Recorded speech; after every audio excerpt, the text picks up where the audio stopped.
विद्यार्थी मित्रांनो, मागच्या पिरियडला आपण काय बघितलं होतं? Bio Jio chemical cycle. त्यामध्ये आपण त्यांची व्याख्या बघितली, डेफिनेशन बघितली आणि त्यानंतर 2 types of bio Jio chemical cycle बघितली आपण. त्याचे प्रमुख 2 प्रकार पडतात.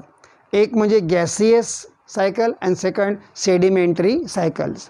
दोघांमधला आपण फरक उदाहरणासह बघितलं होतं, अभ्यास केला होता. त्यानंतर त्या पुढचा महत्त्वाचा भाग असा आहे की factors affecting bio Jio chemical cycles. हे जे वातावरणात सगळे बायो जिओ केमिकल सायकल आहेत, गॅसियस पण आहेत आणि खनिज चक्र पण आहेत, सेडिमेंटरी त्याला म्हणतो आपण, सेडिमेंटरी. तर यांच्यावर परिणाम कोणाचा होतो? फॅक्टर्स कोणते? Which factors affect the biogeochemical cycle? So there are 2 factors important: climatic change and human activity. जेव्हा वातावरण बदलतो, हवामान बदलते, त्यावेळेला क्लायमेट बदललं की त्याचा परिणाम सरळ कोणावर होतो? बायो जिओ केमिकल सायकलवर होतो. याचा परिणाम सरळ carbon cycle, nitrogen cycle, oxygen cycle, mineral cycle या सगळ्यावर परिणाम होतो. कशाचा? Climate change. तो पहिला फॅक्टर आहे क्लायमॅटिक चेंज आणि सेकंड आहे ह्युमन ॲक्टिव्हिटी, मानवी हस्तक्षेप, मानवी कृती. ते कोणती आता? हे पोल्युशन वगैरे आहे की नाही, फॉरेस्ट कटिंग, पोल्युशन, हे झालं ह्युमन ॲक्टिव्हिटी. यामुळे सुद्धा या बायो जिओ केमिकलवर काय होते? बायो जिओ केमिकल सायकलवरती परिणाम होतो. They are disturb. आता या फॅक्टरमुळे biogeochemical cycles are badly affected. So what changes takes place in them in the biogeochemical cycle due to this 2 factors? बघा इथं फॅक्टर कोणते कोणते आहेत, कोणत्या फॅक्टरमुळे होते इफेक्ट? क्लायमॅटिक चेंज आणि ह्युमन ॲक्टिव्हिटी. आता कोणता होतो इफेक्ट बघू आपण. Changes due. बघा आता what are the changes? First आहे speed of bio Jio chemical cycle change. याचा स्पीड का होतो? या सायकलचा बदलतो.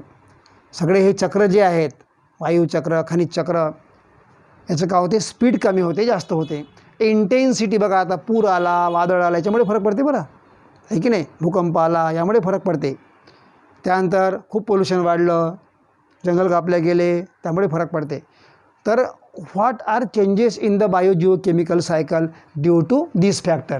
तर नंबर पहिला कोणता आहे? Speed change. दुसरा इंटेन्सिटी, तीव्रता याची कमी होते, जास्त होते. इंटेन्सिटी कमी, प्रमाण कमी जास्त होत राहते. इंटेन्सिटी म्हणजे तीव्रता, याला म्हणतो आपण, तीव्रता, प्रमाण. सेकंड इक्विलिब्रियम, त्यांच्यामधला समतोल का होतो? चेंज होतो. Changes the equilibrium, balance of different bio Jio chemical cycle change. ठीक आहे, ह्या 3 गोष्टी आहेत. तर इथं पेपरला 2 प्रश्न बनतात. सांगा बरं, which factors affect biogeochemical cycle? उत्तर काय राहील? क्लायमॅटिक चेंज आणि ह्युमन ॲक्टिव्हिटी.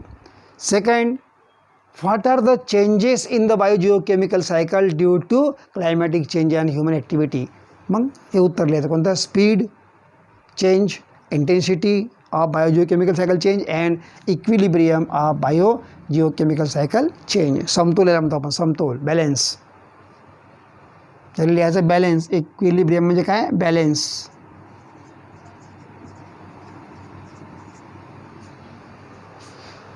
आता पुढचा मुद्दा आहे no separation of gaseous and sedimentary cycles. बघा आता, can we separate gaseous cycle and sedimentary cycles from each other? आपण दोघांनाही वेगळे करू शकतो का? उत्तर आहे no. We can not separate gaseous and sedimentary cycle from each other. वेगळे करू शकत नाही. उदाहरण आपल्याला द्यायचं आहे. Number 1 example. याचा कशावरून म्हणतो आपण? एक्झाम्पल नंबर 1, एन म्हणजे nitrogen. Nitrogen is present in the gas. आता गॅसमध्ये नायट्रोजन आहे ना, पण हाच nitrogen it is in the form of nitrogen dioxide पण आहे इन द सॉईल. हाच नायट्रोजन हवेत, गॅसमध्ये पण आहे आणि कुठे आहे? इन द सॉईलमध्ये आहे. कोणत्या रूपात आहे? Nitrogen dioxide. किंवा तो आणखी खनिजामध्ये सुद्धा आहे. नायट्रेट नावाचे खनिज आहेत पृथ्वी पोटामध्ये, नाहीत का? म्हणजे nitrogen is also present in the form of nitrogen dioxide in the soil and in the sediment. म्हणजे नायट्रोजन दोन्ही ठिकाणी आहे. कुठे कुठे? In the gas and in the soil, sediment, खनिजामध्ये आहे. बरोबर आहे. म्हणून दोन्ही आपण वेगळे करू शकत नाही. कोणते कोणते? Gaseous and sedimentary cycles. उदाहरण दुसरं दिलं आहे पुन्हा कार्बनच्या बाबतीत. Carbon it is in the abiotic form. Carbon हा निर्जीवामध्ये नॉन लिव्हिंगमध्ये आहे. अबायोटिक म्हणजे नॉन लिव्हिंग. कुठे आहे तो? कोळशामध्ये कार्बन आहे ना, दगडी कोळशामध्ये. कोणत्या कोळशामध्ये आहे? त्यानंतर डायमंडमध्ये आहे, हिरा ग्रॅफाईटमध्ये आहे, ग्रॅनाईटमध्ये आहे, लाईमस्टोनमध्ये आहे. हे कुठे आहे सगळे?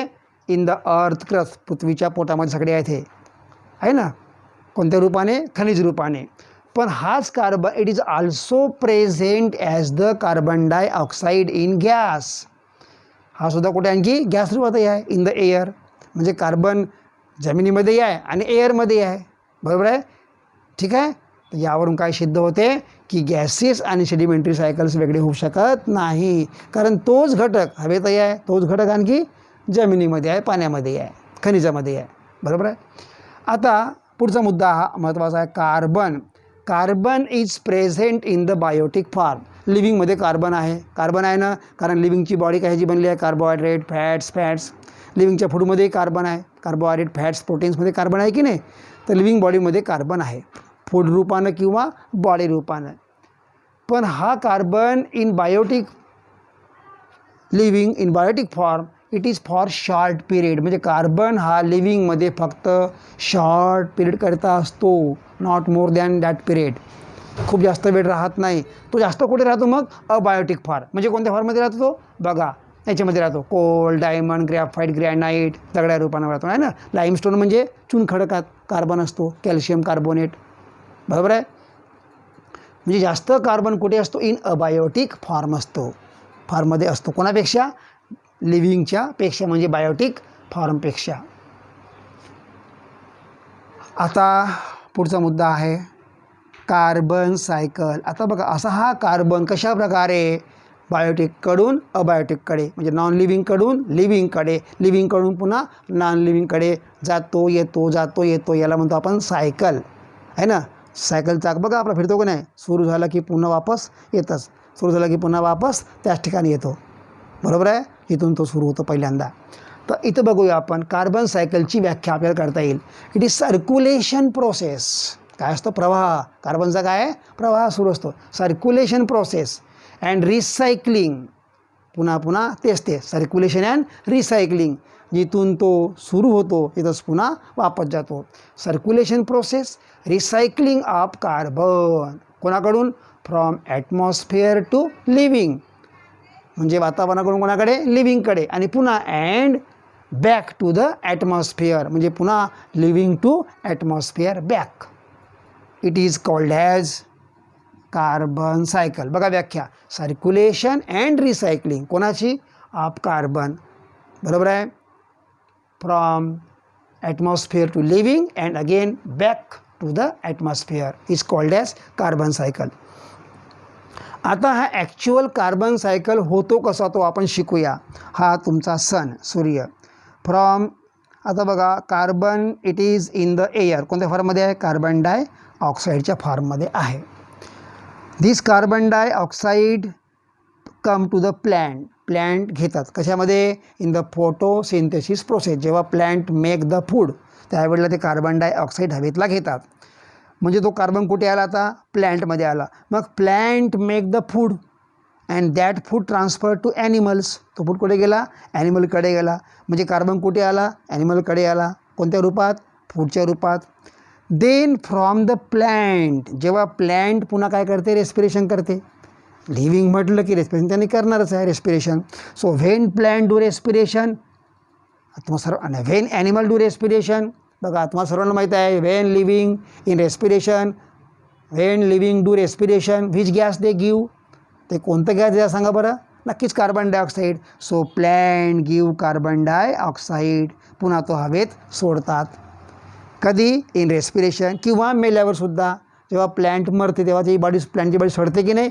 जेव्हा सडते त्यावेळेला पुन्हा त्यांच्या बॉडीतला carbon dioxide given back to the air, atmosphere. ठीक आहे. गेला वापस पुन्हा. असंच animal, when animal respire do respiration, त्यावेळेला काय होते? They give carbon dioxide. They give which gas? Carbon dioxide. जेव्हा ॲनिमल जेव्हा मरतात, तुम्ही कधी पाहिलं असेल वास घेतला असेल, खूप सडते बघा प्लॅन्ट ॲनिमल बॉडी, त्यावेळेला दुर्गंधी येतो की नाही, कारण त्यांच्या बॉडीमधला carbon is given to the atmosphere. Carbon changes to carbon dioxide and given to the atmosphere in the air back. म्हणजे आला इकडे पुन्हा वापस गेला, आला इकडे पुन्हा वापस गेला. याला म्हणतो आपण circulation and recycling of carbon from non living to living, म्हणजे abiotic to biotic and again from biotic to abiotic असं. ठीक आहे. आता जे मेले त्याच्यामधलं कार्बन बॉडीमधला कार्बन कुठे गेला, हवेत गेला in the form of carbon dioxide. पण जे मेले नाही, जमिनीत गाडले गेले, त्याला म्हणतो आपण बायोटिक डिकम्पोजिशन, जमिनीत गेले ते, बरोबर आहे. त्याला म्हणतो आपण सेडिमेंटेशन, त्यांची बॉडी डिकम्पोज झाली, असं सडली नाही, पण याचं काही बनलं, फ्युएल बनलं, इंधन बनलं, कोल, रॉकेल, डिझेल, पेट्रोल. आणि जेव्हा आपण त्यांना मग जाळतो फॅक्टरीमध्ये, गाड्यांमध्ये, वाहनांमध्ये, त्यावेळेला काय होते मग, अगेन फ्रॉम फॉसिल फ्युएल सगळ्याच कार्बन इथं गेला का, हवेमध्ये नाही गेला. काही कार्बन कुठे गेला, इंधनामध्ये गेला. फॉसिल फ्युएल जमिनीत गाडलं गेलं, प्लॅन्ट ॲनिमल लाखो वर्षापूर्वी त्याचं इंधन बनलं. आणि ह्या इंधनला जेव्हा आपण जाळतो, याला म्हणतो आपण कंबशन प्रोसेस.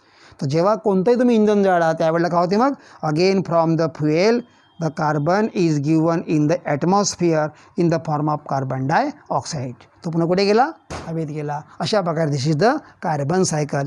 इथं कार्बन सायकल पूर्ण झाली. बघा पुन्हा एकदा, कार्बन कुठे आला, इन द प्लॅन्ट, इथून कुठे आला, ॲनिमल्स. मग in respiration process from both plant and animal carbon given back. मग some carbon come in the dead body of the plant and animal, that body come under the soil of the earth. त्याचं बनलं it changes into fossil fuel, याचं बनलं fossil fuel बनलं, जीवाश्म इंधन. And when fossil fuel burn again they give carbon dioxide. ठीक आहे. याला म्हणतो आपण ड्युरिंग द कंबशन प्रोसेस, त्याला म्हणतो आपण ज्वलन समस्या, ज्वलन प्रोसेस, बरोबर आहे. हे कुठं होते, in the vehicles combustion, in the vehicles, पुन्हा इन द फॅक्टरीज, है ना, जळते कार्बन, तो चालला पुन्हा वापस अशा प्रकारे. ठीक आहे. इथं आपलं कार्बन सायकल संपलेलं आहे. हे तुम्हाला डायग्राम तुमच्या पुस्तकात वेगळी देऊ नये, तुम्हाला ते काढता आली ते काढा. आणि तुम्हाला ती समजली नाही तुम्ही तर ही अशा प्रकारे डायग्राम स्वतः स्केच करा आणि समजून घ्या. पहिला प्रश्न येते, explain the carbon cycle with suitable diagram. तेव्हा डायग्राम काढायची आणि एक एक गोष्ट स्पष्ट करत जायची अशा प्रकारे. ठीक आहे. त्यानंतर सेकंड आहे ऑक्सिजन सायकल. कोणता आहे, ऑक्सिजन सायकल. आता व्याख्या पाहू पहिल्यांदा आपण. सर्क्युलेशन अँड रिसायकलिंग, हे दोन्ही शब्द महत्त्वाचे आहेत. मग अशी पहिले आपण कार्बनमध्ये तेच. Circulation and recycling of oxygen कुठं होते, विदिन बायोस्फिअर, जिथं जिथं वातावरणात सजीव आहेत तिथं. म्हणजे इन द एअर सजीव आहेत, इन द वॉटर सजीव आहेत, वॉटर म्हणजे हायड्रोस्फिअर, इन द सॉईल सजीव आहेत, लिथोस्फिअर. तर सजीव कुठे कुठे आहेत, in the atmosphere, in the एअरमध्ये. त्यानंतर in the water lithosphere, in the soil in the water hydrosphere, in the soil lithosphere. तर ज्या ज्या भागात लिव्हिंग आहे त्याला म्हणतो आपण biosphere. So circulation of recycling, circulation and recycling, पुन्हा पहा, circulation and recycling of oxygen within biosphere, non living to living and living to non living is called as oxygen cycle. ठीक आहे. याचा पुन्हा व्याख्या बघा. सर्क्युलेशन म्हणजे प्रवाहित होते ऑक्सिजन कुणाकडून, अबायोटिक टू बायोटिक, म्हणजे नॉन लिव्हिंग टू लिव्हिंग, आणि पुन्हा लिव्हिंग टू नॉन लिव्हिंग. तर बघा हे कसं होते, पहिल्यांदा पाहू आपण. ऑक्सिजन वातावरणात कोण सोडते, प्लॅन्ट. कोण सोडते, प्लॅन्ट. सगळ्या प्लॅन्ट. केव्हा, in the process of photosynthesis, when they make the food, जेव्हा ते फूड बनवतात. Using sunlight, in the sunlight plant make the food, बरोबर आहे, using carbon dioxide and water. So plant give oxygen in air. In which process, photosynthesis process. Number 1 झालं. त्यानंतर from the air oxygen is coming to the plants. पुन्हा plant oxygen घेतात. कधी, in respiration process.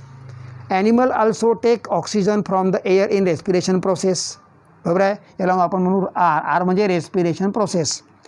तो oxygen कुठे आला, प्लॅन्टकडे आला, ॲनिमलकडे आला. आता पुन्हा ते ऑक्सिजन इकडे आला, पण पुन्हा again plant do respiration, plant respire. मग पुन्हा हा ऑक्सिजन काय बनलं याचं, कार्बन डायऑक्साईड बनला आणि तो कुठे गेला, पुन्हा आणखी प्लॅन्टकडे गेला. पुन्हा हा ॲनिमलसुद्धा do respiration process and they also give carbon dioxide that goes to the plant.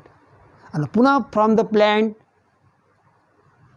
काय बनलं, आणखी ऑक्सिजन बनलं. In plant when plant make the food and from the plant again oxygen is given to the air. म्हणजे हवेतून oxygen पहा, plant बघा, हवेतला oxygen कुठे गेला, प्लॅन्टकडे गेला, बरोबर आहे, ॲनिमलकडे गेला. मग फ्रॉम द प्लॅन्ट ॲनिमल तो पुन्हा कोणाकडे गेला, प्लॅन्टकडे गेला इन रेस्पिरेशन प्रोसेस. आणि पुन्हा फ्रॉम द प्लॅन्ट कोणाकडे आला, एअरकडे आला, बरोबर आहे. त्याला म्हणतो आपण circulation and recycling of oxygen. आता हा नॉन लिव्हिंग आहे, नॉन लिव्हिंग टू लिव्हिंग म्हणजे अबायोटिक टू बायोटिक आणि पुन्हा बायोटिक टू अबायोटिक. अशा प्रकारे